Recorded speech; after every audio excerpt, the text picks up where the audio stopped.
Nung tinanong ni Darwin Gitgano si Rian Fuentes na kung hindi si Eusebius ang nag-compile ng buong Biblia, sino? Ang sagot ni Rian Fuentes ay sinabi niyang unknown.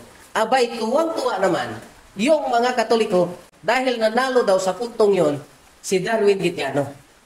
Ang hindi nila alam, walang puntos doon si Darwin Gitgano.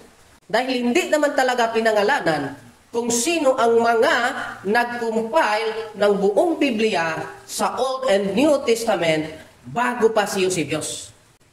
Ang sinabi sa referensya na nag-compile ng Biblia ay mga early Christians. Hindi pinangalanan kung sino. Narito ang ebidensya na dapat niyong malaman. In the first century, Christians treated the Old Testament as scriptures.